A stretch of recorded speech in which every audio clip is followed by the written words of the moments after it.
La crainte de Dieu résout tous les problèmes.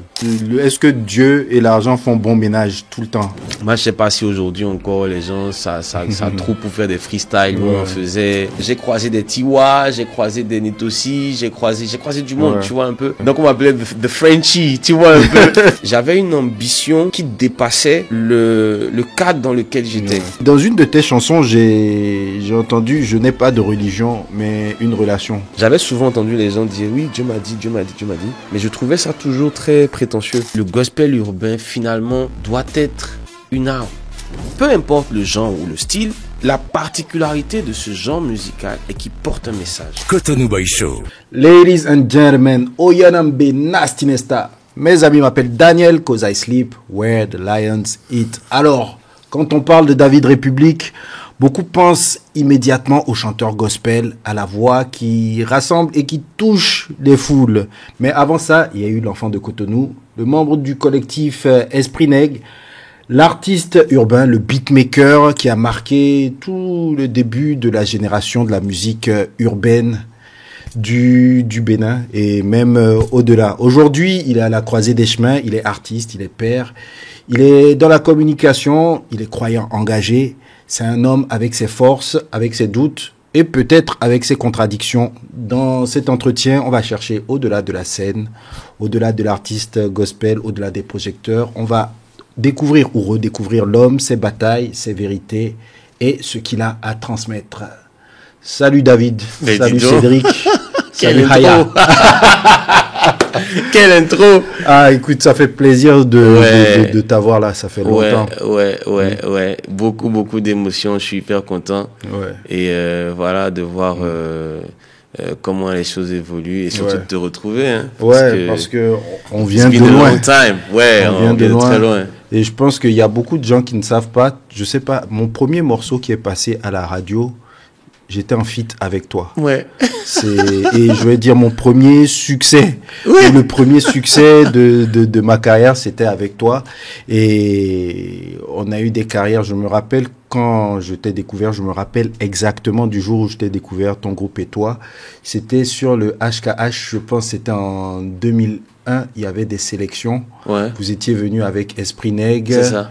Et sur la petite scène, vous aviez fait une démonstration, vous avez tout tué. Ouais. À partir de là, j'ai dit non, les gars, là, faut que je les retrouve, faut qu'on collabore. Ouais. Et il y a une grande amitié qui est née avec toi, avec Esprit Nègre, JP, repose en paix. Ouais. Et après, ça a pété avec Esprit Nègre quelques années après cette scène-là. Ben écoute, aujourd'hui, tu es dans le gospel et tu fais plein d'autres choses dont nous allons parler. Ouais. Donc c'est un plaisir particulier de te plaisir retrouver. Partagé. Alors, comment tu te présentes aujourd'hui? Parce que tu as eu plusieurs vies en une seule. Comment je me présente quoi sur le plan général, tu veux dire quelqu'un qui ne te connaît pas. Écoute, à l'état civil, c'est Cédric Capochichi. Et puis, comme tu l'as si bien dit, sur la scène, c'est David République aujourd'hui. Il y a quelques années en arrière, pour ne pas dire de bonnes années en arrière, c'était Aines, puis après on a évolué vers Haya, et j'étais membre du collectif Esprit Nègre, donc évolué comme ça. Mais oui, effectivement, aujourd'hui, disons que je me définirais comme David République, voilà, auteur, compositeur, producteur aussi.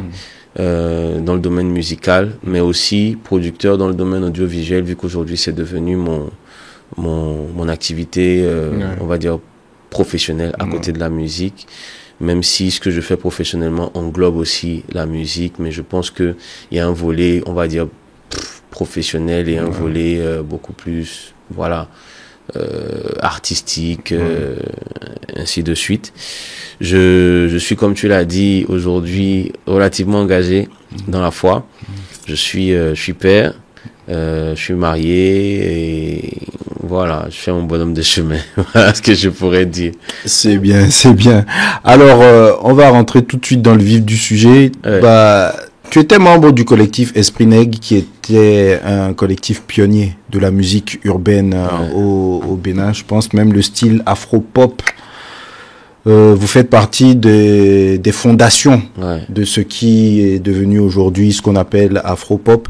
Quand tu repenses à cette époque, quelle image te revient? Waouh. Quand je repense à cette époque, l'image qui me revient, c'est vraiment la passion. Tu sais, c'est pas comme aujourd'hui, on a toutes les majors qui sont là, hein, finalement, qui sont là, qui sont représentés en Afrique de l'Ouest. Il n'y avait pas ça. Ouais. C'est vrai que avant nous, il y avait eu une génération, Ouais. les Sapata, les RDS et tout ça. Mais nous sommes venus avec, je sais pas, j'évite le mot, mais je pense que finalement, il ne doit pas être pris dans un angle péjoratif, avec l'insouciance. On voulait faire du son, tu sais, hein, bro, on était dans les studios du matin au soir, on cherchait à faire du son, on cherchait à faire des chansons qui retranscrivaient ce qu'on ressentait, ce qu'on vivait. Moi, je sais pas si aujourd'hui encore les gens ça trouve pour faire des freestyles, nous on faisait et tout ça. Donc moi je peux dire ça. Ce qui me revient, c'est vraiment la passion, l'insouciance et l'envie de juste kiffer en fait. Ouais. Alors cette carrière a commencé, je pense que vous étiez à Pair aux Pieds. Ouais. Et elle a duré combien de temps cette carrière? Parce que c'est venu très tôt pour vous. Oui, c'est venu très tôt. Dès les premiers titres, il y a eu le succès, a été au rendez-vous. Vous avez trouvé un producteur. C'est ça. Et ça ressemblait à quoi ta vie à cette période-là? Toi, tu avais quel âge? Et ta vie ressemblait à quoi? Ben écoute, j'avais à peine la vingtaine. Hein. J'avais à peine la vingtaine. Même moins, même si je ne m'abuse. Et effectivement, disons que moi, je suis, on va dire, Capochichi. Donc ça, il n'y a pas d'ambiguïté. Sauf que la vie a fait que moi, je suis né et j'ai grandi en Côte d'Ivoire, à Abidjan. Et justement, dans les années 2000, 2001, 2000, je perds mon père. Qui s'était installé justement à Abidjan et il a fallu que je revienne au pays en famille en fait et c'est ce qui a justifié le fait que je sois arrivé justement dans la période 2001. Et quand j'arrive, comme tu l'as si bien dit, je continue le lycée au collège Pair aux Pieds et là-bas c'est vraiment une étape très importante parce que ça foisonnait déjà.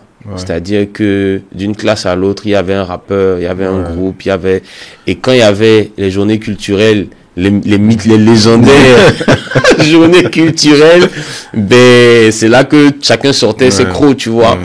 Et nous, on avait formé Esprit Nègre. Et je me souviens, comme tu l'as mentionné tout à l'heure, que les aînés de RDS, qui étaient à l'initiative du hip-hop Kankwe, avait en prélude au concert du festival initié une compète qu'on appelait Duel Cruel. Le Duel Cruel, ouais, effectivement. Et c'est là, comme tu dis, que nous on est venus, frère. Moi je me souviens, j'avais mon sac à dos tout le temps. Et moi en fait, le truc c'est que effectivement, comme tu l'as si bien dit, il y avait une nouvelle vibe dans le sens où moi à la base, j'étais pas un rappeur. Moi à la base, j'étais un chanteur. Et je suis tombé, on va dire, amoureux du rap. Je suis arrivé dans un milieu où tout le monde rappait autour de moi. Et finalement, je me suis dit, tiens, et si je faisais une fusion entre le rap et le chant? Bon, ça ressemble beaucoup au toast, finalement. C'est pour ça que j'avais un style qui était un peu afro-caribéen, dancehall, tu vois, un peu. Et oui, il faut dire que il n'y avait pas grand monde qui faisait ça. Et donc, naturellement, tout de suite, ça tapait dans l'œil. Et je me souviens que chaque fois qu'on allait faire les duels criés, on finissait jamais parce que ça partait en bruit, parce que tout le monde criait, tout le monde était... Et nous, ça nous a vraiment conforté dans l'idée que on pourrait faire quelque chose. Et puis, il y a eu ce premier album. Je veux profiter de l'occasion pour vraiment rendre hommage et saluer monsieur à Kwenyangogo et Prosper, Gap, que tout le monde connaît, Gap. C'est lui qui a été notre premier producteur et il a eu vraiment... Il nous a offert notre opportunité, en fait. Parce que, en vrai de vrai, je ne sais pas si on lui a rapporté quelque chose. Ah ouais? Parce que, tu sais, c'est ce qu'on se disait tout à l'heure en off. Je pense que la production, c'est une vraie question, dans le sens où celui qui s'engage à produire en vrai, il a d'abord quelque chose... Ouais. C'est un coup de cœur, une vision, quelque chose qu'il peut pas expliquer. En fait. Exactement, tu vois, parce que bon, c'est vrai qu'il y a eu un succès d'estime, c'est vrai qu'il y a eu un succès médiatique, mais voilà, je pense que il y a des personnes qui sont allées beaucoup plus loin, beaucoup plus loin que nous. Mais nous, ça nous allait, ça nous allait. On a fait des scènes prestigieuses. On a partagé des scènes avec des artistes internationaux. On a vraiment roulé notre boss. Voilà, hommage aussi à Leonardi, qui était notre manager dans le temps. Et ouais, comme tu le dis si bien, c'est allé très très vite. Et je pense que c'est l'espace et le temps, dans le sens où en fait on a apporté un vent de fraîcheur à un moment clé. Voilà, l'alchimie s'est créée, quoi. Mais à ce moment-là, tu as 20 ans, on te reconnaît partout. Dans ta tête, là, qu'est-ce qui se passe? Comment est-ce que tu le vis, ce succès-là? Est-ce que tu le vis cool parce que tu es avec tes potes et vous kiffez, vous posez pas plus de questions? Ou est-ce que ça te frappe? Est-ce que tu te rends compte qu'il y a un changement de statut? Je me rends pas compte. Okay. Je pense que je me rends pas compte parce que c'est plutôt la première option. Tu es avec tes potes, tu kiffes. On était ensemble. Amir, Rawad, tous les autres, Sam Seed, voilà, ça, en fait, tu te rends pas compte, mais c'est vrai que au bout d'un moment, tu commences à te dire que ouais, tu es en train de toucher quelque chose. Après, faut dire que moi, je n'avais pas forcément chopé le melon, en fait. J'étais pas forcément dans une vibe de ouais, bon, c'est bon, là, je suis, tu vois, un peu. Parce que je me disais, il me faut plus. Il faut plus. On n'y est pas encore. Et d'ailleurs, ça s'est ressenti même dans votre musique. Là, on va être un peu technique. Ceux qui n'ont pas vécu l'époque, excusez-nous. Mais ce sont des questions que je me suis toujours posées parce qu'à un moment, on n'était plus sur le même territoire.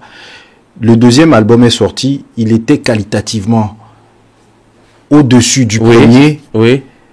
Il n'a pas forcément eu il y a eu un gros single dessus, je pense, Vive les mariés, mais il n'a pas eu le même succès. Et après, j'ai pas compris ce qui s'est passé sur ce deuxième album. Là, vous étiez toujours en production ou la production s'était terminée? J'ai eu l'impression que la promotion qu'il aurait dû avoir pour que vous passiez le step. Le step, tu ça fais une analyse très très pertinente parce que on a eu le temps de grandir, de mûrir, et même moi, parce que pour ceux qui ne le savent pas, c'est moi qui produisais les tracks, les beats sur nos albums.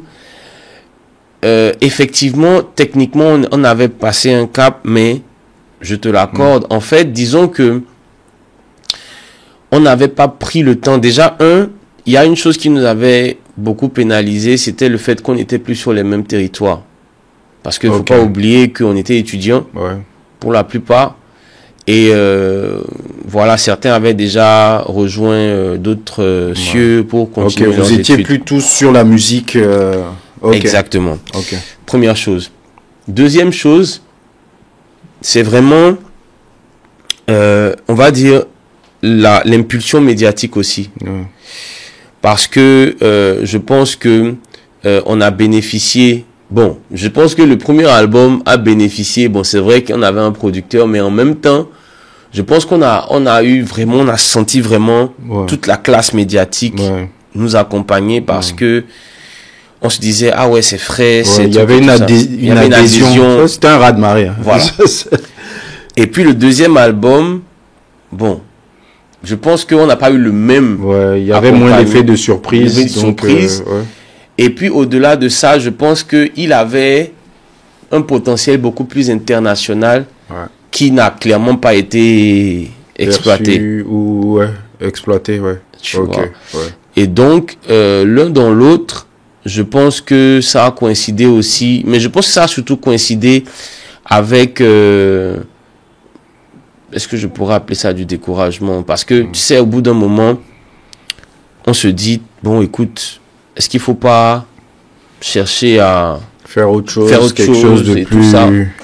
Donc, il y a plein de petits ingrédients comme ça. Et vos familles, comment est-ce qu'elles ont vécu ce succès-là à l'époque? Ben, écoute, il faut savoir que nous, quand on commence incognito, hein. Parce que tu vas pas dire au daron, écoute, tu sais quoi, je vais faire du son et tout ça. Non, on commence incognito. On fait nos trucs, voilà. Moi, je me souviens même qu'une fois, parce que moi, j'étais à l'internat au pied. Pardonnez-nous, chères autorités, parce qu'on a fait le mur, en fait. On avait fait le mur pour aller participer. Un jour, on avait il y avait une manche de duel cruel. Ouais. Et on était à l'internat. Ok. Tu vois, tu es à l'internat, tu n'as pas le droit de sortir. Ouais, c'est clair. Tu vois un peu. Et écoute, on a bravé... On a fait le mur, on est parti. Donc, tu vois, je te dis ça parce que, en fait, tu ne dis pas. Mais, effectivement, quand le succès est arrivé, bon, on a eu, les parents ont adhéré systématiquement parce que, bon, tu sais comment c'est vu dans notre culture, l'art, l'expression artistique. Et donc, voilà, les parents nous ont même proposé de nous enregistrer, de prendre des dispositions sur le plan légal, etc. Moi, je sais que quand on lançait le premier album, la daronne était venue au lancement et tout ça. En tout cas, on a caché au début et puis quand le truc a pété, tout le monde a vu, ils sont rentrés dans la barque en fait, tu vois. Donc, il n'y a pas eu de challenge, de défi en tant que tel à ce niveau. Ok. Ouais. Mais une autre question, pourquoi il n'y a que toi qui continue à faire de la musique aujourd'hui? Est-ce que dès la base... Bon, je pense dès la base, ça se voyait que toi, tu avais beaucoup de chance dans la musique, que tu étais passionné, tu étais dédié pour ça. Mais... est-ce que dès la base, tu savais que toi, quoi qu'il arrive, tu ferais de la musique dans ta vie et les autres n'avaient pas ce même niveau d'envie?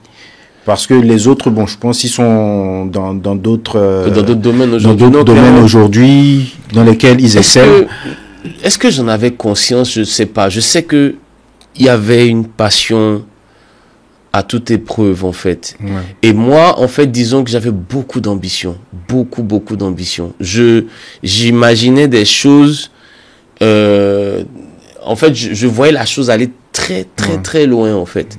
Ce qui a fait que même quand, c'est moi, quand j'ai eu la grâce de commencer à bosser en agence, il arrivait un moment où j'ai eu une opportunité sur Lagos et j'ai travaillé un moment là-bas en agence et ça a été aussi une autre page parce que je me suis dit, c'est fou parce que là, c'est comme si je me rapprochais de mes rêves, en fait. Rêves. Okay. Parce que j'ai vécu littéralement ce qu'on voit aujourd'hui. Encore que là, je pense que on a affaire à une autre vague. Hein.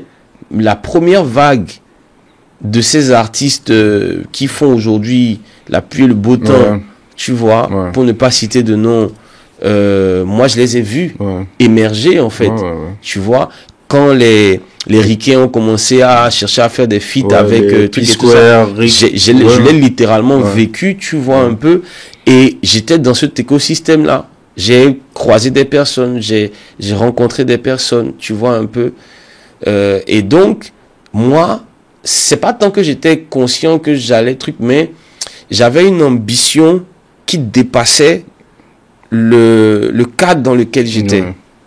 Et je pense que c'était ça finalement le carburant, tu vois. Après, il y a les coups de la vie. Il y a le cours de la vie qui fait que, comme on dit, only the strong will continue. C'est juste ceux qui sont les plus affamés qui continuent à manger. C'est juste ceux qui sont les plus endurants qui continuent de courir, en fait. Et je pense que ce n'est pas un déni, c'est que tu sais, plus on avance dans la vie, plus notre personnalité, notre identité s'affine. Se précise, en fait. Moi, je connais plein de gens, on était au pied, je connais plein de gens qui voulaient rapper. Effectivement. Mais qui aujourd'hui sont architectes, sont exactement. banquiers, tu vois un peu. Parce que il y a l'euphorie, il y a, tu vois un peu. Et puis, au fil du temps, ça se tasse. Et puis là, maintenant, ça devient beaucoup plus clair dans l'esprit des gens. La preuve, c'est que même si, je pense que tu as fait des chansons, il y a pas, tu continues à rentrer en studio, à faire des trucs, tu vois un peu. Moi, je pense que c'était ça pour moi, quoi. Donc, vous arrivez, deuxième album, il y a moins de succès, peut-être. Les réalités de la vie font que chacun se retrouve face à ses responsabilités, chacun prend ses responsabilités. C'est ça.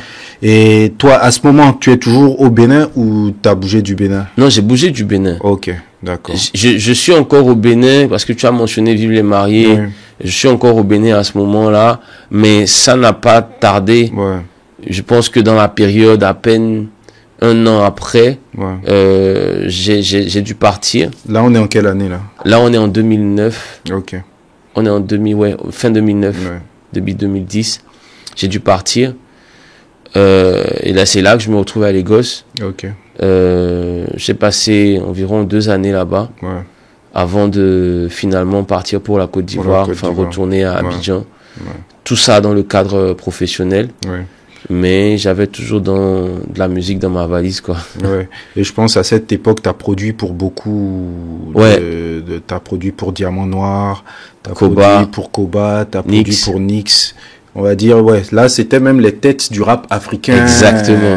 Exactement. À cette période-là. Et j'ai une anecdote. Il y a un manager assez connu qui, justement, à l'époque, manageait Nix, qui m'appelle. Je pense qu'il m'appelait par rapport à la répartition des droits. Parce que moi, j'avais croisé Nix lors d'un hip-hop complet. Mais bon, écoute, c'est des gens qui avaient déjà une certaine notoriété. Ils avaient un nom. Et moi, je cherchais à placer des prods seulement, tu vois. Donc, je me frayais mon chemin et tout comme je pouvais. Et puis, je lui avais balancé des prods. Il y en avait une qu'il a transformée finalement en single. Mais moi, j'étais pas au courant. Parce que c'était devenu un banger au niveau du Sénégal, au niveau de Dakar. Tu vois. Et donc, le manager, il m'appelle, il me dit, Inès, il faut que tu me dises, donne-moi tes détails parce que on va faire ci, ça. Il y a tel son là qui est en train de tout casser ici. Je dis, de quoi il parle? Il dit, va regarder.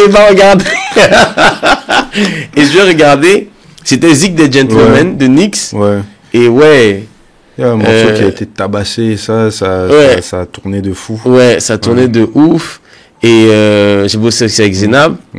J'ai bossé aussi avec Zenab. Et puis, comme tu dis, finalement, c'était vraiment un bel échantillon en fait, de ce qui se faisait de mieux à cette époque-là, parlant de musique urbaine. Quoi.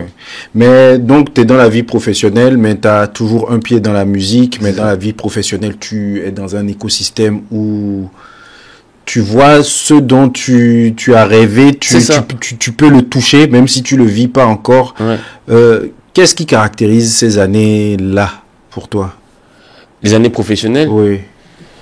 Ben, disons que moi, je vis mon rêve dans le sens où moi, en fait, je fais des études de com classiques et quand j'entre en agence, beaucoup ne le savent pas, mais moi, j'entre en tant que stagiaire au département des médias de l'agence. Au bout d'un moment, je réussis avec la grâce de Dieu à décrocher un contrat, mais je suis confirmé au commercial. Tu vois? Donc je fais commercial. Et puis, qu'est-ce qui se passe? Il y a le département créatif, dans lequel il y a en agence de pub ce qu'on appelle des concepteurs-rédacteurs. Et les concepteurs-rédacteurs, c'est ceux qui sont chargés de concevoir les messages publicitaires, de concevoir les scénarios de spots radio, machin chose et tout ça. Et il arrive un moment où celui qui est en charge de ça dans l'agence démissionne. Ok. Donc il n'y a plus de concepteur-rédacteur dans l'agence. Chaud. Mais moi, ce qui fait me plaît, ça me parle. Je suis curieux. Et donc, je vais jusqu'à même lui demander si je peux avoir des imprimés, des idées, de comment il rédige ses idées et tout ça. Et puis moi, je me pose, c'est comme de la littérature, je lis, j'essaie de comprendre son délire et tout ça. Et je me dis, ce truc-là, ça me plaît. Figure-toi que, quand il démissionne, il y a un projet qui rentre, et le boss, à l'époque, me dit, est-ce que toi, tu serais capable de faire ça? Et je lui dis, j'ai jamais fait ça. J'ai jamais fait ça. Je lui dis oui. Je lui regarde dans les yeux comme ça, je lui dis que oui. Et c'est là où je fais une parenthèse rapidement, parce que j'ai l'impression que c'est quelque chose qui a tendance à beaucoup manquer aujourd'hui. Quand moi je regarde les plus jeunes dans les yeux, je te dis, je vis mon rêve, parce que c'est vraiment ça. Je vois plus l'étoile dans les yeux, là. L'ambition, tu vois, de se dire, I can be what I want to be. Tu vois un peu. Et je lui dis, je ferme la parenthèse, je lui dis, je peux. Et il me confie le truc. Et je me souviens comme d'hier, quand j'ai fini, j'ai proposé un truc, je suis allé dans un délire, moi-même quand je reprends, je disais, il me dit, ah mais toi, faut savoir que toi, tu ne vas plus respirer en fait. C'est ce qu'il m'a dit. Ok. Parce que du coup, j'ai commencé à faire plus de conception, rédaction qu'autre chose. Allez, j'ai fait du terrain, je suis allé superviser des activations, j'ai tout fait dans l'agence. J'ai tout fait dans l'agence, tu vois. Mais, comme tu le dis si bien, j'avais toujours mon clavier maître. J'avais toujours mon ordinateur. J'avais toujours mon logiciel. Parce que ça, l'inspiration ne demandait pas de permission, en fait. Tu vois. Surtout que nous, on était dans un délire où on faisait des prods. Dès que tu entends un petit truc, tu as envie de faire une prod, tu vois un peu. Et donc, ça a toujours été un ménage comme ça, tu vois. Tu as toujours évolué avec les deux. Depuis l'école, en fait. Et comble. Parce que quand j'arrive à Lagos, je suis en agence, je suis concepteur-rédacteur pour une grosse marque qui couvre des zones francophones et des zones anglophones. Et c'est d'ailleurs pour ça que je suis là-bas, parce qu'ils ont besoin d'avoir un élément pour ce qui concerne les marchés francophones. Et mon directeur de création, il est producteur musical. Oh, ah ouais, bon, là, ça va. Et t'étais en détente. Et il a eu dans son écurie de gros noms, tu vois, un peu. Et du coup, lui et moi, on a tissé une vraie amitié, parce que il a rapidement su que je faisais du son, je savais qu'il produisait. Donc, même quand il allait à des trucs, il m'embarquait, on était ensemble. J'avais des collègues aussi qui étaient bien introduits dans le showbiz là-bas. J'ai croisé des Tiwa, j'ai croisé des Netossi, j'ai croisé du monde, tu vois, un peu. Et ça m'a conforté. Ça m'a conforté, en fait, tu vois, un peu. Parce que les gens là-bas trouvaient que j'avais une vibe. Donc, on m'appelait The Frenchie, tu vois, un peu. Tu vois, j'avais une vibe et tout. Donc, j'ai toujours vécu ces deux choses-là ensemble. Et puis, ben, c'est après l'épisode de Lagos que tout a basculé. Ok. Bah, écoute, quand tu dis ça a basculé, raconte-nous. Non, j'ai dit que ça a basculé parce que jusque-là, je suis pas encore dans un délire gospel. Ouais, bah, justement, c'est ça. Quel est ce moment précis où ça a basculé? Parce que je pense que tu as toujours été croyant et tu as toujours eu une vie spirituelle affirmée, d'aussi loin que je me souvienne. En tout cas, sur le principe. C'est bien que tu dis ça, parce que bon, c'est pas forcément l'opinion que je me faisais de moi-même, mais c'est bien que tu le dis, c'est important. Et non, tu chantais à l'église de base, même, je pense, tu chantais à l'église. Des souvenirs que j'ai, hein, c'est ça. Bon, tu allais à l'église, tu étais à Opié, qui était une école catholique. Bon, je globalise peut-être, mais en fait, bon, tu avais les notions. C'est ça. Quand est-ce que tu es allé deep dedans? Qu'est-ce qui a été le point précis de bascule? Bon, là, j'espère qu'on va pas faire peur aux internautes. Parce que quand ça rentre dans ça, bon, après, j'ai envie de dire subjectif, chacun a sa vision des choses, mais moi, rassure-toi, hein, j'ai pas vu de spectre, j'ai pas vu de lumière. Bon, si tu veux, si, écoute. Parce que tu connais, non? Ah, j'étais là, non, j'ai vu une lumière jaillir. Non, c'est pas ça, une lumière n'a pas jailli. Non, ça a été une conviction très, très, très profonde. Je pense que j'étais arrivé au bout du rouleau. Okay. Quand je dis au bout du rouleau, j'allais bien, hein, j'avais pas de problème. Au contraire. Tout allait bien. Tout allait bien. Ouais. Quand un artiste en vue, en vogue, peut se targuer d'avoir même lancé la carrière de Davido, tu es à toi avec l'artiste, il te demande de venir chez lui, faire des prods et tout ça. Bon, tu as des étoiles dans les yeux, tu vois un peu, donc tout allait bien. Mais il est arrivé un moment où je pense que ça a aussi à voir avec la vie d'un homme, son développement, l'évolution de sa psychologie, de sa réflexion spirituelle aussi. J'ai commencé à me poser beaucoup de questions qu'on appellera de manière vulgaire existentielle. Mais c'était surtout des questions par rapport à ma mission. Parce que je pense que, in fine, on a tous quelque chose à faire et tous quelque chose pour lequel on va devoir rendre compte. Chacun peut le prendre comme il veut, mais je suis convaincu d'une chose, en tout cas pour ceux qui sont croyants, c'est qu'il y a un créateur. Et ce créateur-là, en fait, il te prête des années. Il te prête ça. C'est comme on dirait, tu as un prêt bancaire. D'accord, donc ça tu vas acheter des tailles en boîte avec, ou bien tu décides d'investir. Et de fructifier ça. Et de fructifier, tu vois un peu. Et c'est ça. Et à un moment donné, tu commences à te poser des questions. Moi j'ai traversé une période où j'étais dans de très profondes interrogations. J'observais beaucoup de choses aussi. Je découvrais beaucoup de choses par rapport à l'industrie de la musique. Pas forcément au Bénin, mais ailleurs. Et ça m'a fait vraiment me faire beaucoup d'introspection. Et je dis que je suis arrivé au bout du rouleau parce que finalement, j'ai commencé à comprendre. Tu as parlé tout à l'heure du deuxième album qui n'a pas forcément eu le même éclat que le premier.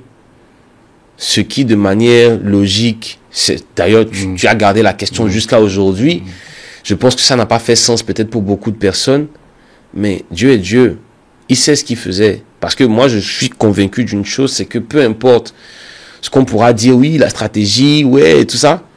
Mec, si Dieu ne donne pas le go, tu vas nulle part. Tu vois?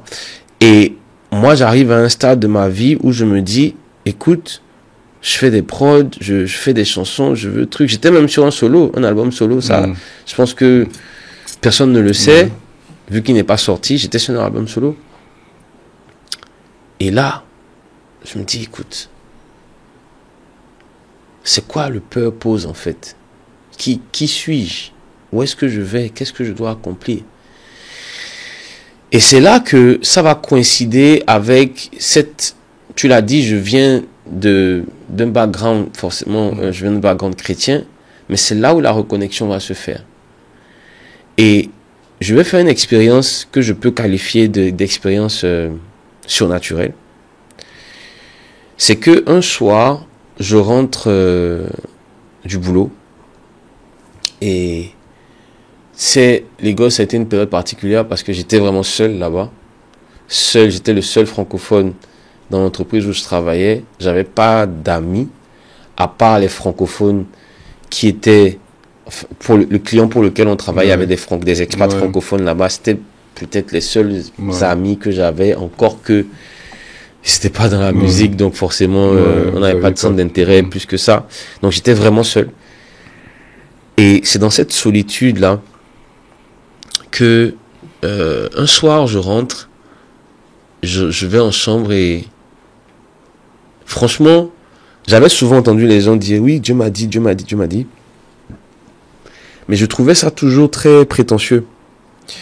Jusqu'au jour où j'ai fait cette expérience moi-même. On t'a dit toi aussi. On m'a dit moi aussi. Mais attention, tu vois, quand dit comme ça, on a l'impression qu'il y a une sorte de haut-parleur dans... Non. En fait, en vrai de vrai, c'est à l'intérieur de toi. Mais tu l'entends de manière presque... C'est tellement fort que tu as l'impression que c'est perceptible, c'est audible en fait. Mais c'est une voix intérieure qui te dit, Cédric, je veux que tu chantes pour moi. Bon. Toi, tu fais quoi? En fait, tu sais exact, tu sais très bien qui vient de te parler. Il n'y a pas d'ambiguïté. C'est évident, en fait. C'est juste évident. Il n'y a pas de... Ouais. Mais quand tu as cette voix-là, ma question, c'est, tu entends cette voix, c'est évident pour toi. Il n'y a aucune résistance, tu n'opposes aucune résistance. Comment tu gères maintenant l'information que tu viens de recevoir? En fait, peut-être ça, je ne l'ai pas dit. Mais il y a eu de la résistance.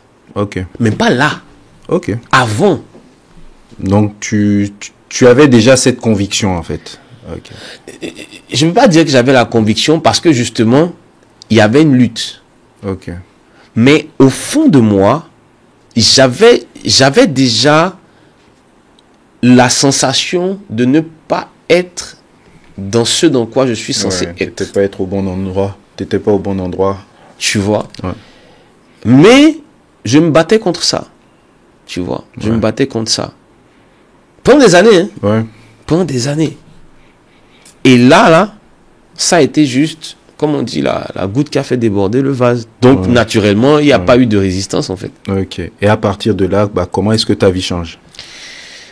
Qu'est-ce qui change dans ta vie exactement? Ben, à partir de là, on laisse les boutis. Première chose, on laisse les chansons bouti. Oui. Non, mais plus sérieusement, ce qui change, c'est déjà mon rapport aux Écritures, mon rapport à la foi. Parce que, tu sais, la musique gospel, aujourd'hui, on voit plein de belles choses qui se font, qui parlent à plus que des chrétiens et tout. Ouais. Mais au cœur, il y a une conviction qui s'appuie sur la Bible. Il y a une conviction qui s'appuie sur les Saintes Écritures. Et celui qui fait profession de vouloir utiliser cet instrument doit, au préalable, être assis dans ce en quoi il est censé croire, en fait. Parce que, autant quelqu'un peut se lever aujourd'hui et faire une chanson sur l'amour, je t'aime, moi non plus, parce que c'est, on va dire, n'importe qui peut relate. Autant quelqu'un qui va venir dire Dieu t'aime, c'est l'amour toujours, hein. Sauf que là, il y a un caractère beaucoup plus deep. Donc, si toi-même tu ne l'as pas cerné, tu ne peux pas aider quelqu'un à le cerner en chanson, en fait. Donc, il a fallu que je me pose, je me suis posé, j'ai cessé beaucoup de choses, je me suis posé et j'ai pris le temps d'essayer de comprendre ce que Dieu attendait de moi, ce qui était dans ce livre-là qu'on appelle la Bible, qu'est-ce qui renferme comme message. Et moi, je viens d'un background particulier parce que bien que j'ai évolué, bien que j'ai grandi dans je viens, comme tu l'as dit, d'église, truc, hein, c'est à ce moment que j'ai toute ma tête, on va dire. Donc, tu es vraiment conscient de ce que tu fais. Je suis bien content parce que ce shift-là ne se passe pas dans le cadre dénominationnel. Tu vois, je suis pas en train de fréquenter une communauté, je suis pas dans... Tu vois un peu? Ouais, t'es influencé ni par la famille, ni par tes fréquentations. Je suis seul, je te dis. C'est toi et ta conviction. Je suis seul. Oui. Tu vois?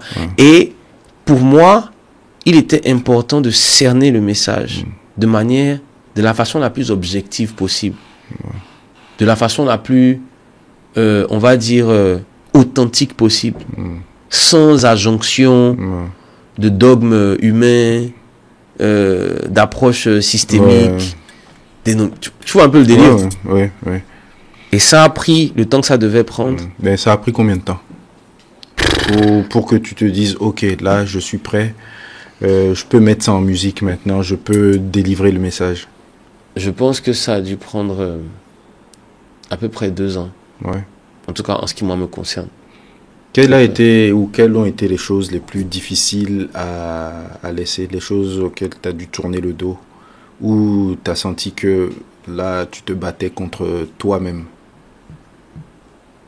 Waouh, ça c'est une question, je sais pas.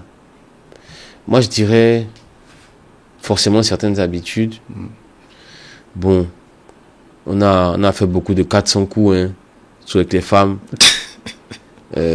Mais au moment donné, tu grandis, puis tu décides de laisser le papillonnage quelque part.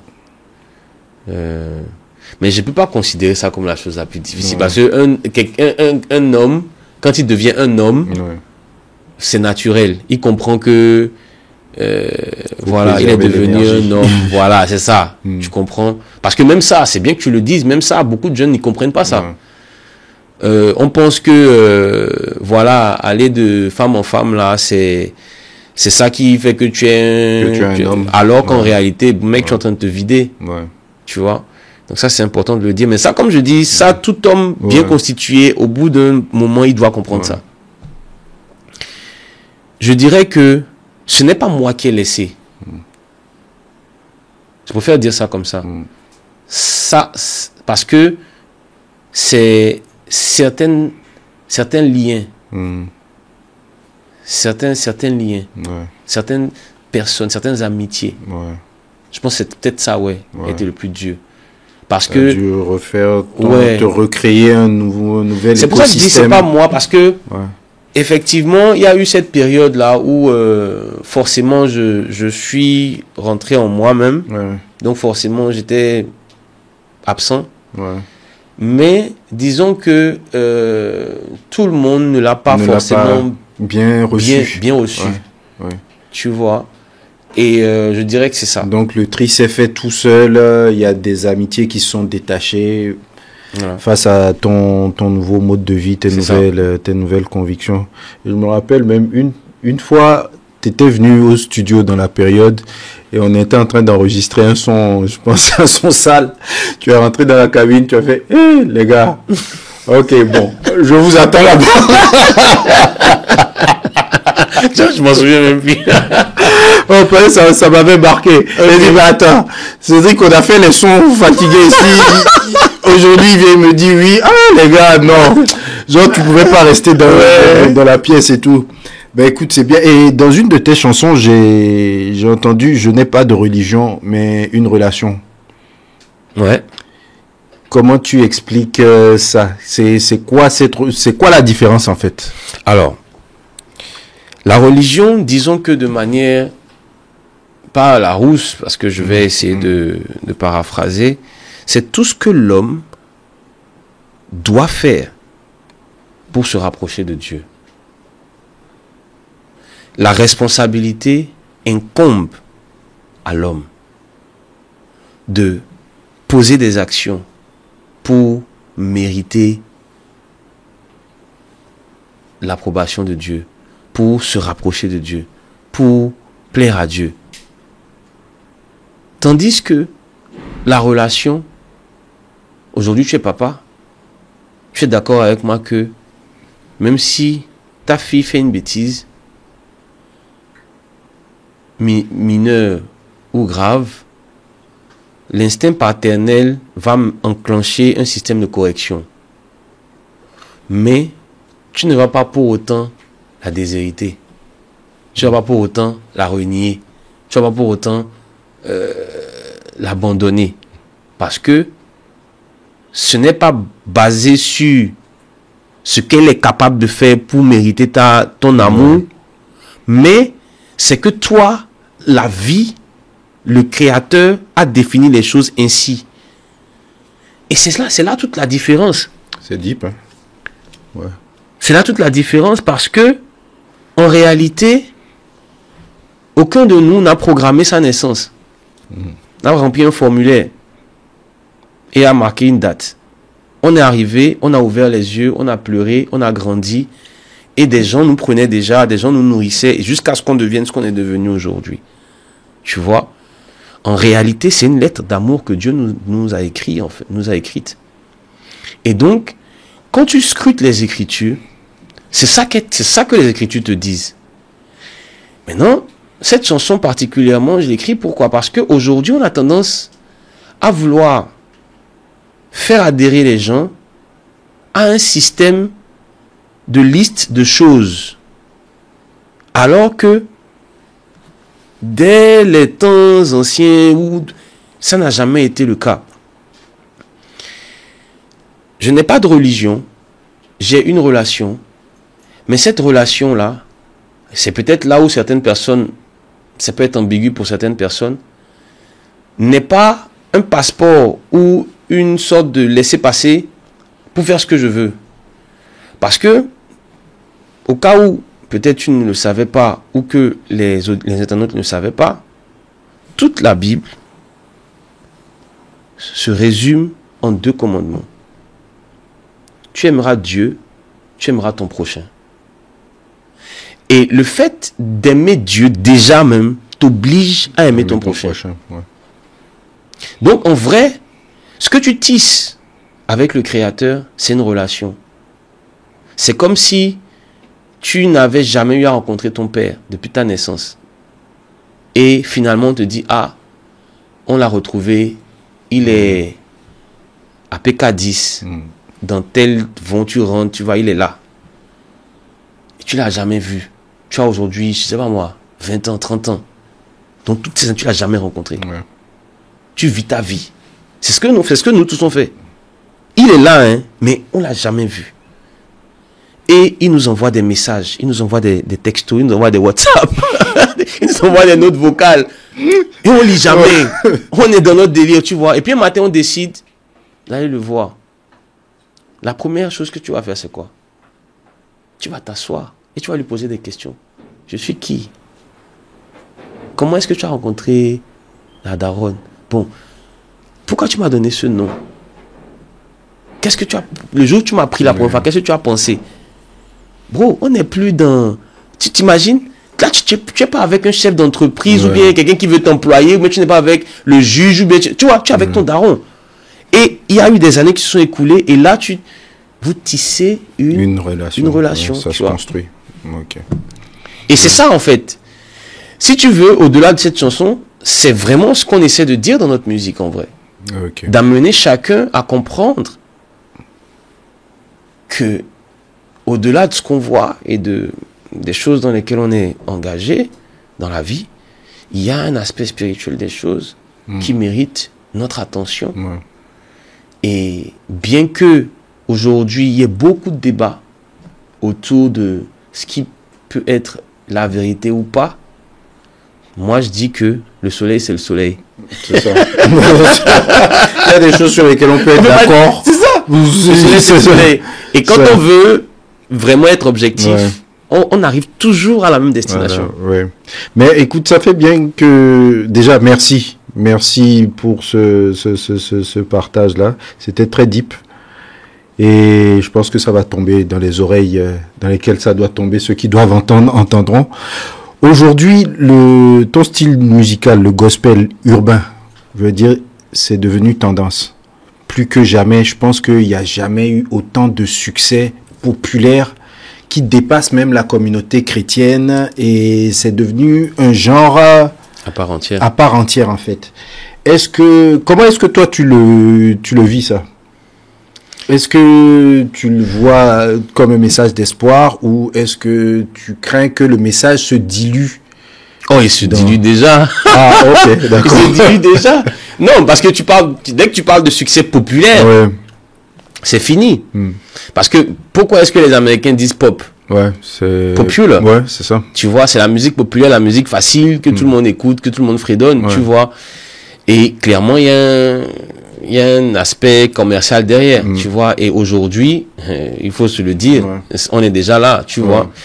Mais cela n'empêche que, oui, tu as des gens qui disent des choses et forcément, le fait de voir cet engouement-là, clairement, comme tu dis, c'est vraiment, ça donne beaucoup d'espoir. Mais comment je le vis? Ben, forcément, tu es content. Parce que, on peut dire qu'aujourd'hui, on fait partie de ce mouvement-là. D'accord? Et l'intention de départ, c'était ça. Forcément. Qui veut, faire, comment on appelle, vendre la pâte et ne veut pas que beaucoup de personnes viennent manger, tu vois.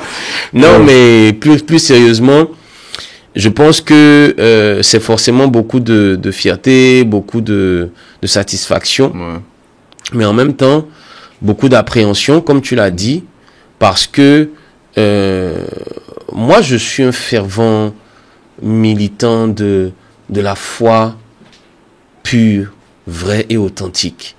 Tu vois, je veux pas, et je pense que c'est là où, en fait, il faut se rendre à l'évidence que l'outil musical, le gospel urbain, finalement, doit être entre griffes, une arme pour pouvoir arriver à dégommer certains dogmes, certaines hérésies, certaines préconceptions qui ne sont pas forcément les bonnes.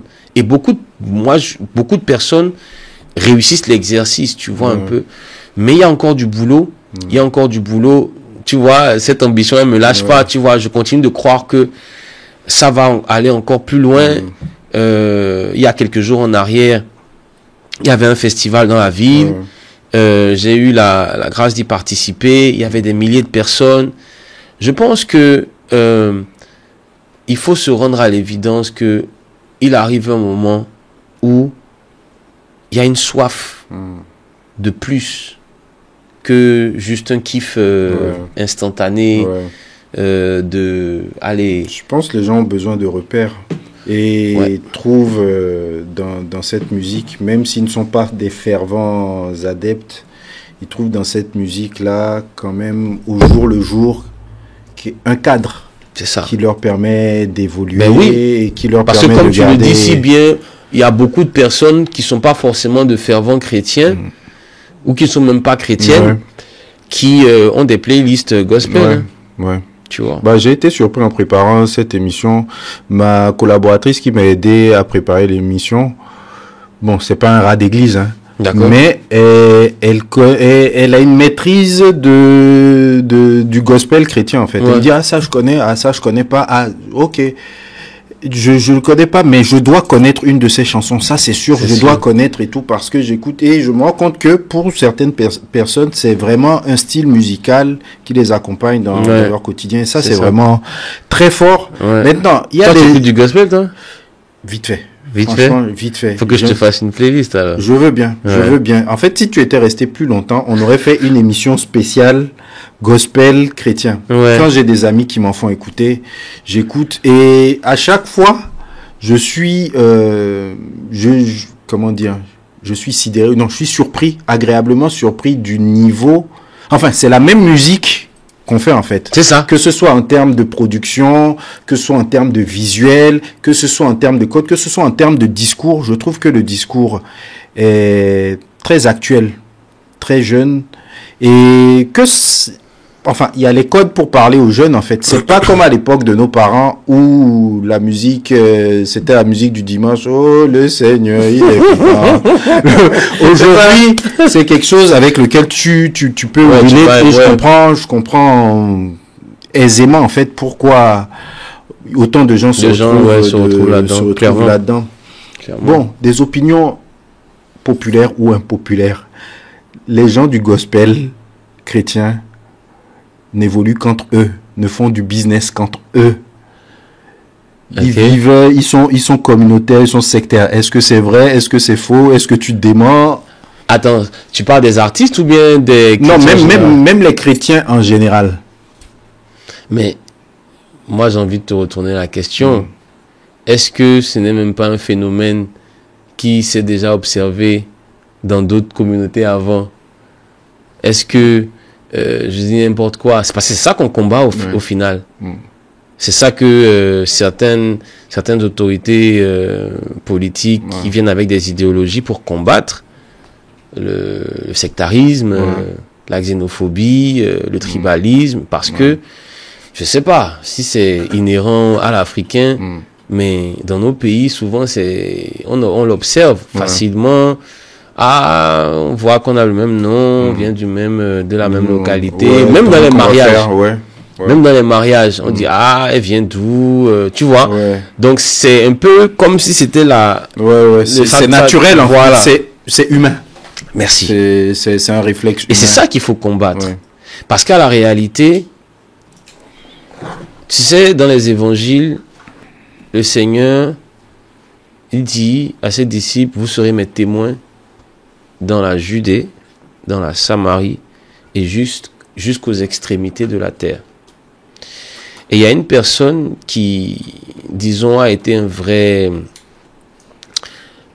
exemple de ce commandement-là, si on peut dire ça comme ça, c'est l'apôtre Paul. Parce que, en fait, l'apôtre Paul est celui qui a le plus voyagé dans ce qu'on appelle l'ancien monde. Donc, il est allé en Asie mineure, donc aujourd'hui, ce qu'on appelle la Turquie. Dans le temps, c'était Éphèse, tout ce que tu veux, Antioche, machin chose. Il y avait l'Europe, notamment avec Rome. Il y avait la Grèce, avec Athènes, et donc, il allait vers ces gens-là. Et il rencontrait des personnes là-bas. Il échangeait avec des personnes, tu vois. Il avait un métier, il trafiquait. C'est-à-dire que il menait son commerce, tu vois, un peu. Et je prends cet exemple parce que, en fait, ça peut être vrai comme faux. Vrai dans le sens où je pense que c'est inhérent à la nature humaine. Mais surtout parce que peut-être certains se disent que il y a un défi de valeur. Il y a un défi de valeur.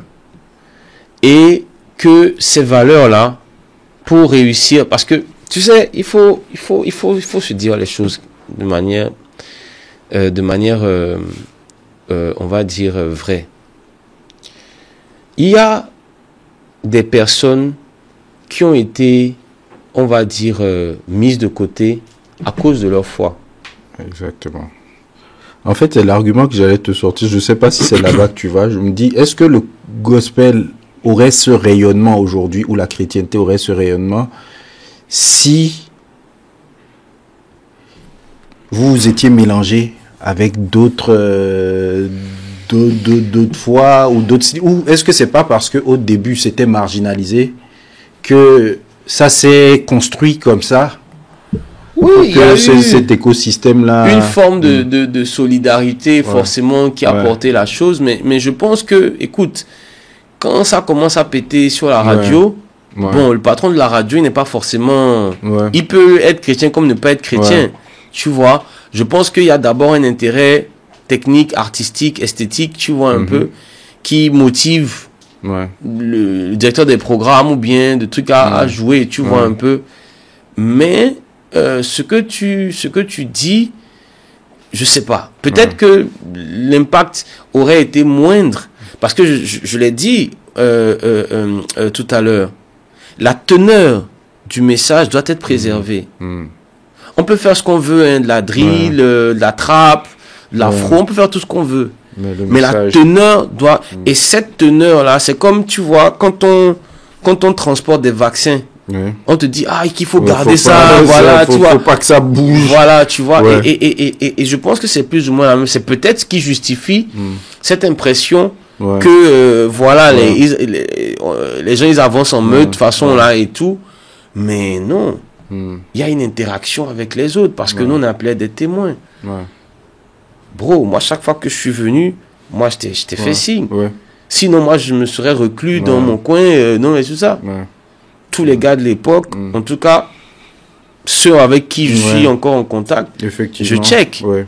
Je check et tout ça parce que la vie a voulu qu'on soit ensemble. Ouais. Moi, c'est ce que je retiens. Ouais.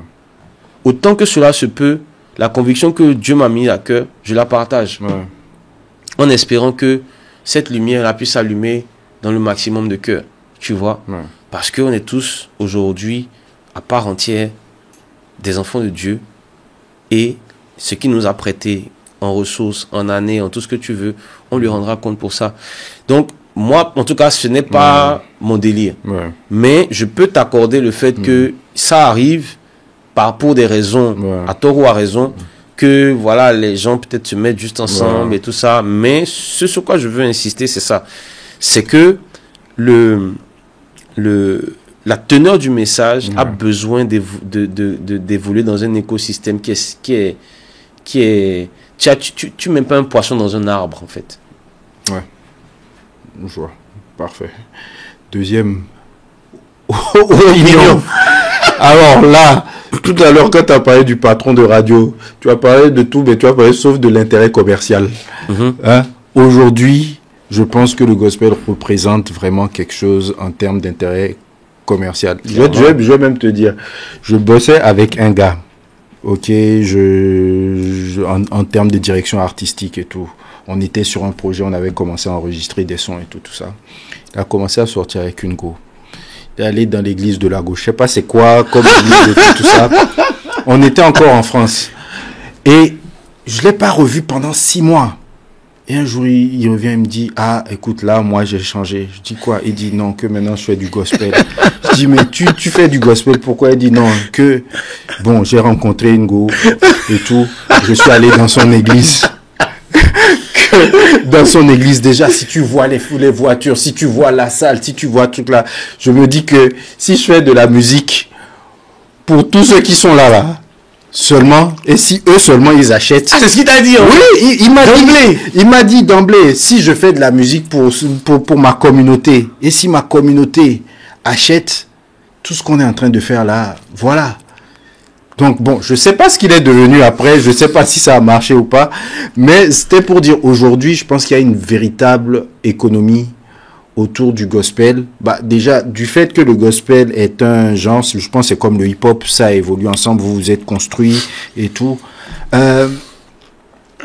La question de l'argent dans le gospel, est-ce que est-ce que Dieu et l'argent font bon ménage tout le temps en forcément, c'est lui qui a créé l'argent. Non, mais tu sais, il y a un passage dans l'Écriture qui dit ça, que l'or et l'argent m'appartiennent. C'est Dieu qui parle, tu vois. Donc ça fait forcément bon ménage. Là où le problème se pose, c'est la position qu'a l'argent. Jésus dit dans l'évangile de Matthieu, chapitre 6, verset 24, il dit, nul ne peut servir 2 maîtres à la fois. Soit il haïra l'un et aimera l'autre, soit il détestera l'un et aimera l'autre. Nul ne peut servir Dieu et l'argent. En fait, tu sais pourquoi c'est profond ce passage? Parce qu'il n'oppose pas, dans ce passage-là, Dieu à Satan. Ouais. C'est pas si tu fais la remarque. Il dit, nul ne peut servir Dieu et l'argent. Ouais. Donc, c'est comme s'il faisait une opposition entre Dieu et l'argent. Ouais. Ça veut dire quoi? L'argent est mauvais? Non. C'est la position qu'on accorde. Parce qu'il dit au départ, nul ne peut servir 2 maîtres. Qui est ton maître? Merci. Quand tu vois quelqu'un, tu sais si l'argent est son maître. Et c'est pour ça que je dis qu'en fait, il faut s'affranchir de la pensée religieuse. Parce que ça, là, ça n'a rien à voir avec une communauté. C'est la vie. C'est une leçon de vie. Parce que, en tant que femme, qui est ton maître? Tu as posé la question. Est-ce que l'argent te commande? Ceux que l'argent commande là, on les connaît, on les voit. Mais il faut que l'argent soit un serviteur.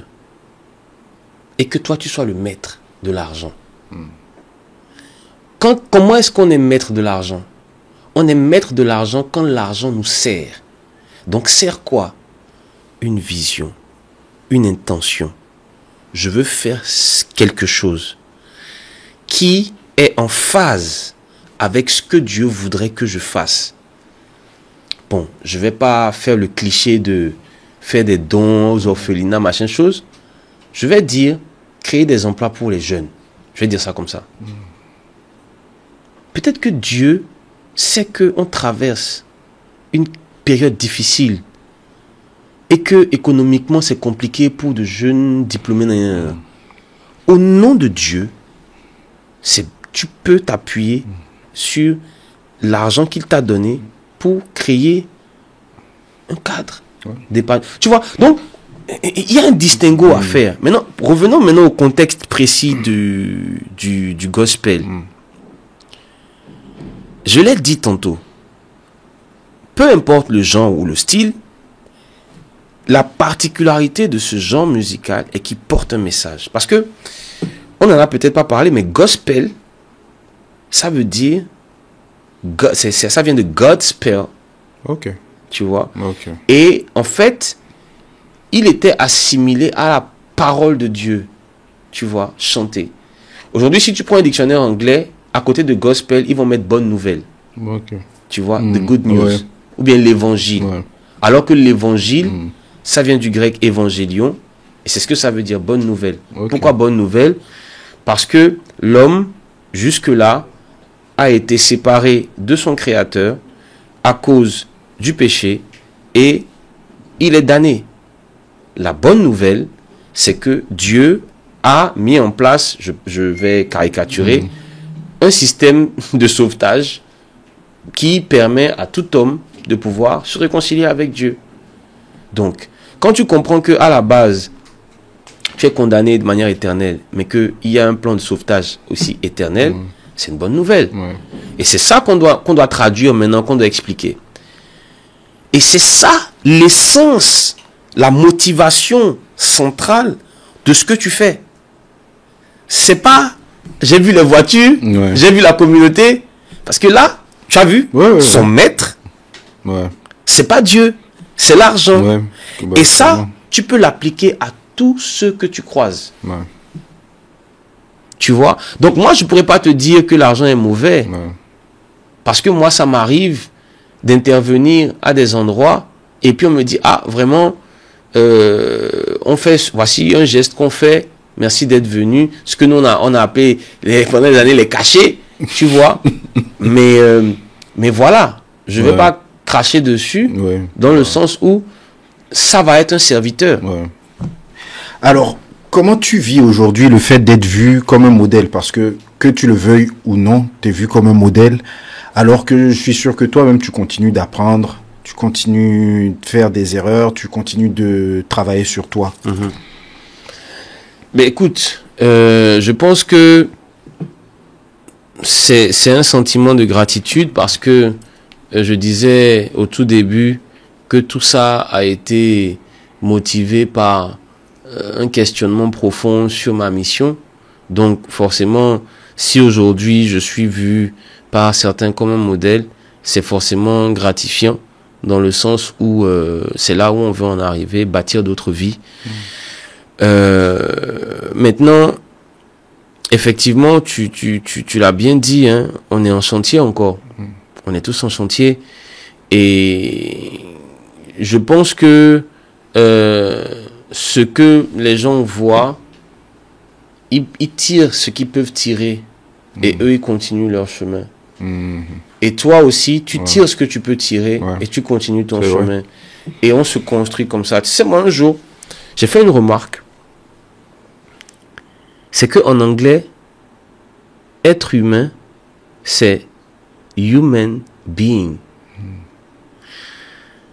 Et c'est fort, tu sais pourquoi? Parce que autant on dit être humain, autant en anglais on dit being. Being, ouais. Being. C'est-à-dire, il y a un mouvement, il y a un dynamisme. C'est continu. C'est continu. Ouais. Donc, tu deviens humain. En fait, si on veut littéralement dire être humain en anglais, on va dire tu deviens humain. Ça veut dire qu'il y a un constant perfectionnement. Ouais. Et dans les Écritures, c'est ce qui est dit.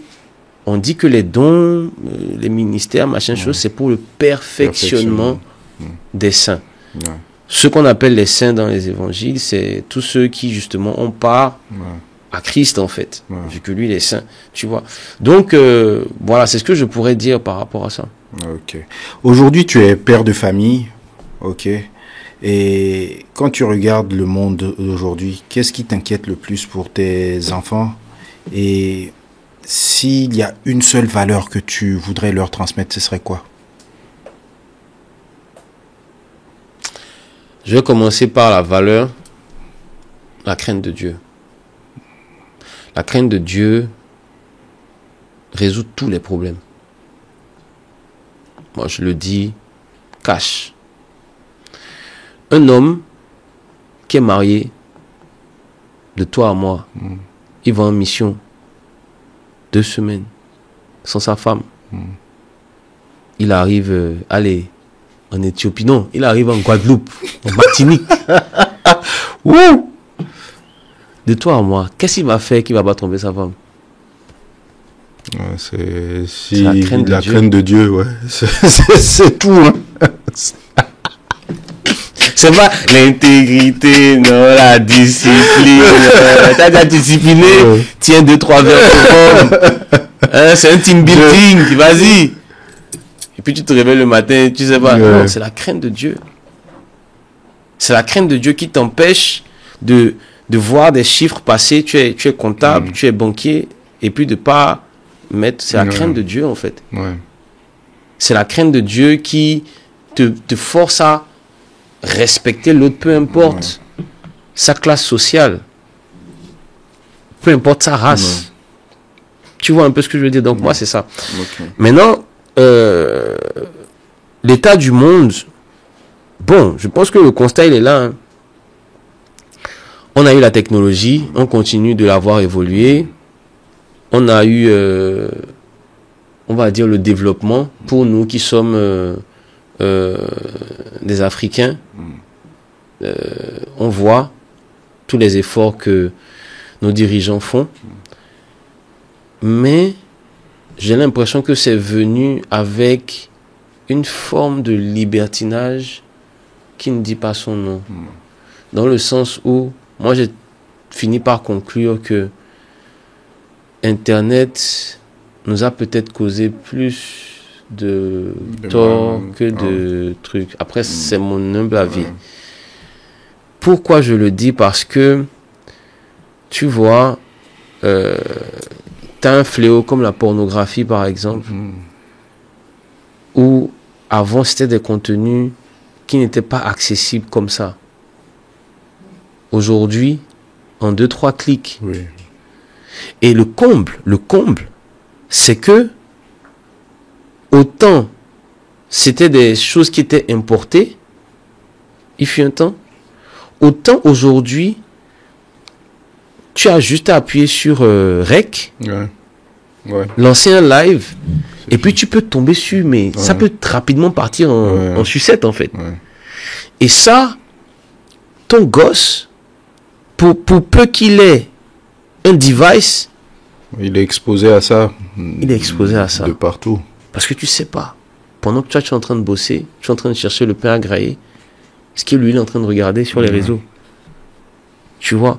Donc moi, je pense que, et je vais le spécifier à notre environnement africain, ou je dirais ouest africain, je pense que c'est ça qui me fait le plus peur, c'est cet assaut à la fois technologique, parce qu'il nous ramène des mœurs d'ailleurs, tu vois, et il faut prendre le temps maintenant de faire asseoir les enfants, leur expliquer que X, Y, machin chose et tout ça, en espérant que ça rentre. Parce que ce que l'avènement des devices aussi a fait, c'est que, excuse-moi pour le peu, il a fait régresser le cognitif humain. On s'en rend pas compte. Mais nous, on n'écrivait pas au départ nos textes sur des tablettes, sur des téléphones. On avait des cahiers, on avait des bloc-notes. Et on s'en rend pas compte, mais ça travaille les méninges, en fait. Tu vois, tu écris, tu barres, tu ratures. Ça fait tourner ton esprit, tu vois, un peu. Là, on a le fameux chat GPT. C'est parti. Moi, j'utilise chat GPT. Mais je pense que l'utilisation qu'il faut en faire doit être intelligente. C'est de l'intelligence artificielle, mais il faut être intelligent d'abord.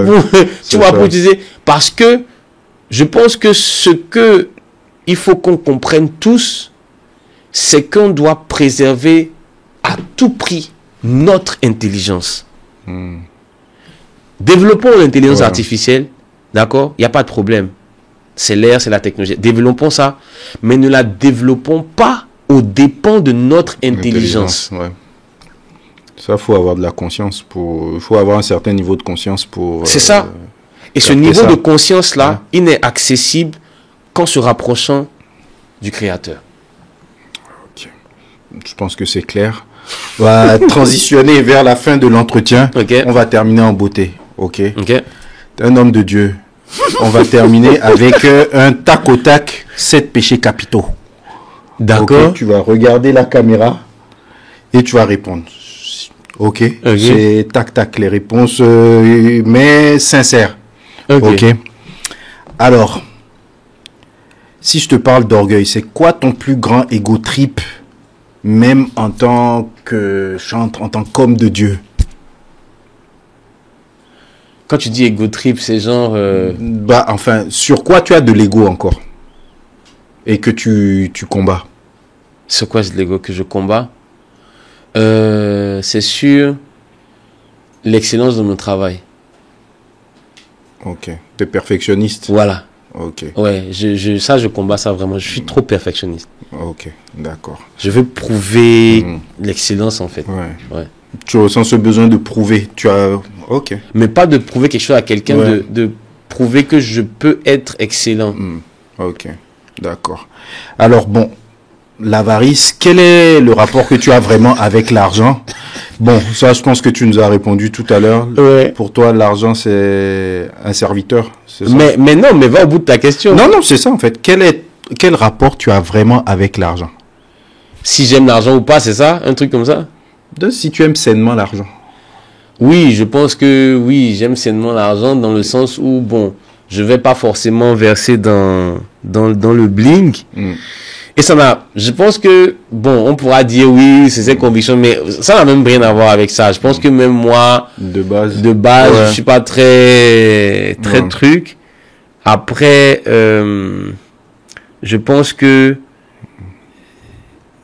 j'ai des domaines où je n'hésite pas à dépenser. Ah, voilà, c'est ça. Et j'ai des domaines où je vais réfléchir 45 fois avant de dépenser. Mais dans quel domaine t'hésites pas à dépenser? Là, tu sais que tu maîtrises pas et tu sais que tu fais je veux pas dire... Dans mon travail. Ok, dans tes instruments, dans les outils, mes VST, mes outils de travail et tout ça. Là, c'est l'émotionnel. Voilà. C'est ça. Ouais.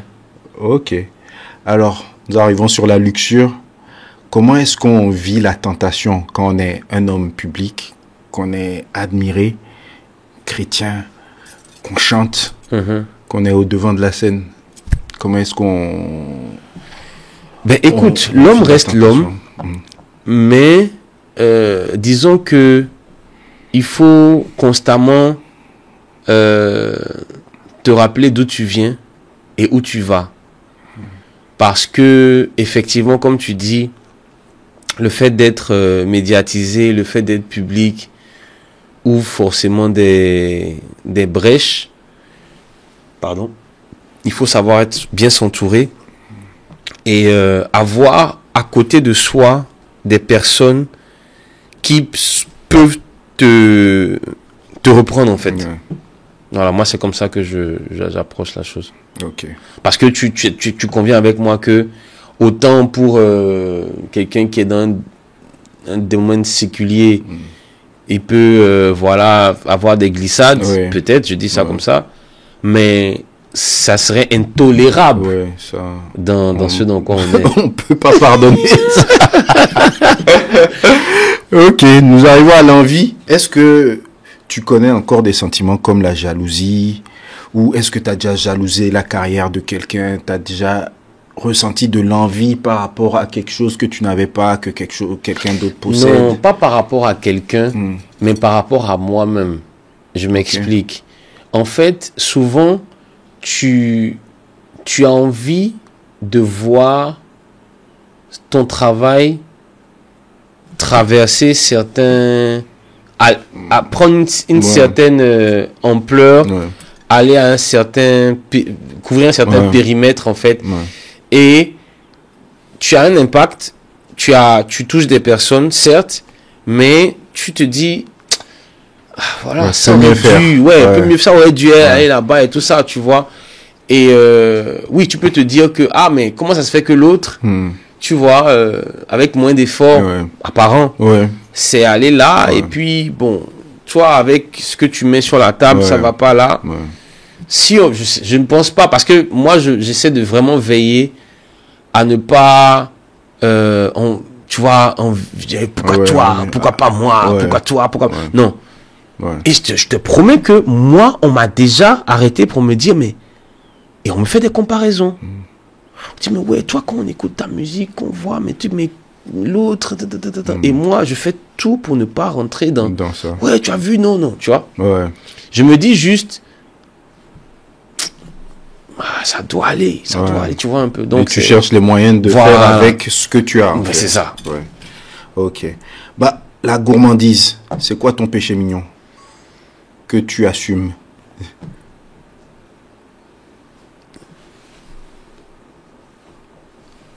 Le café. Ah bon? Tu es un gars du café? Ouais, je suis un gars du café. C'est vrai? Je pense que je peux dire ça parce que je suis plus trop dans les grosses quantités de nourriture, tu vois. Et ouais. Je ne vais pas te dire le chocolat. Je ne vais pas te dire quoi encore. Donc, tu es un addict au café. T'en prends à n'importe quelle heure du jour, de la nuit. Ouais, ça, je peux l'admettre. Je peux admettre que... Non. Par contre, je ne bois pas après une certaine heure pour pas perturber le truc. Mais j'avoue que j'ai un rapport au café très particulier. Tu vois, je prends le temps de siroter mon truc. Tu vois, c'est... Voilà. C'est... Ok. La colère. Alors, qu'est-ce qui te met hors de toi? Ah, beaucoup de choses. Ah oui? Ouais. C'est bon, je ne pense pas être colérique. Mais tu as des principes. Je m'emporte souvent facilement, justement, à cause du fait que, en fait, quand tu appuies sur certains boutons, je peux rapidement m'emporter parce que ça touche, comme tu dis, à des principes, en fait. Tu vois, quand un tel ou un tel, souvent se comporte de telle ou de telle façon, en fait, ça n'a tellement pas de sens que ça m'emporte en même temps, en fait, tu vois. Pourtant, je sais devant Dieu que je peux être très compréhensif, en fait, très empathique. Ça, franchement, c'est pas pour me jeter des fleurs, mais je sais que je peux être très, très empathique, en fait. C'est ce qui fait que, et ça, on me le dit souvent, on me dit, écoute, Cédric, arrête d'avoir too high expectations, en fait. Tu vois, un peu d'attendre beaucoup de choses des autres, parce que souvent, tu te retrouves dans un délire où tu te dis, ben, toi, tu fais des efforts pour comprendre les autres, pour porter les chaussures des autres, et c'est comme si en face, les gens ne se gênaient pas pour avoir des conduites détestables, en fait, tu vois un peu. Et oui, dans ce genre de cas-là, ça monte, ça monte. Et le dernier, la paresse. Sur quoi tu as la flemme? Quel est ton point faible dans ta discipline? Ah, moi, je suis un perfectionniste. Donc, je sais pas si je peux... Je sais par contre que ça m'arrive beaucoup de procrastiner. Ça, c'est une plaie, la procrastination. Oula. C'est doux aussi, des fois. En fait, finalement, je pense qu'il faut qu'on revoie la question. Parce que finalement, on s'y retrouve tellement. Tout ce que je me dis, est-ce que c'est pas finalement naturel? Parce que c'est bien beau, le planning, le truc, je fais ci à ta, c'est bien beau. Mais est-ce que finalement, il n'y a pas quelque chose de transcendant. Ouais. Est-ce que c'est humain? Les coachs de développement, ils vont nous tuer.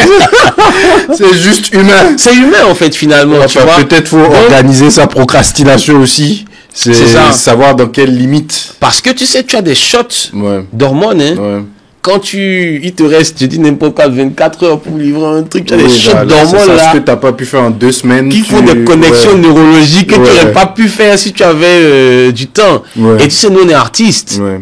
Tu as le syndrome de la feuille blanche. Ouais. Souvent, moi, j'ouvre mon logiciel. J'étais venu avec de bonnes intentions. Ah ouais, je vais faire un titre. Puis tu es là, tu gamberges, tu es là, tu arrives à rien. Et puis il y a des fois où de manière totalement inopinée, tu as un refrain qui te trotte dans la tête et puis bah, boum boum. Tout... Tu vois, donc bon, comment on va appeler ça? Je sais pas. Mais paresse. C'est peut-être paresse pour certaines choses. Hein. Ouais. La paperasse, t'as la flemme. Tout ce qui est comptable, t'as la flemme. Parce que bon, aujourd'hui, j'essaie de gérer une entreprise. Toi, tu mets dans la création seulement, en fait. C'est ça, t'es créatif de base, donc tout ce qui est administratif. Tu as la flemme. Non, je feel you. C'est ça. Tu sais pas à quel point. En tout cas, merci beaucoup d'avoir joué le jeu. Merci à toi. Merci pour ta transparence, merci pour l'échange et pour tout ce dont tu nous as gratifié. Ouais. Et bah écoute, pour terminer l'émission, si tu devais parler au Cédric d'avant Esprit Nègre aujourd'hui, qu'est-ce que tu lui dirais? Reste tranquille, ne t'inquiète pas. Dieu gère. C'est ce que je lui dirais. Top. Merci. Je lui dirais, je ne lui reprocherai pas forcément quelque chose. Je lui dirais juste qu'il apprenne à faire davantage confiance à celui qui lui a donné la vie. Voilà. Merci beaucoup. Merci Nesta. Et bon séjour à Cotonou. Merci mon bro. On est ensemble. Cotonou Boy Show.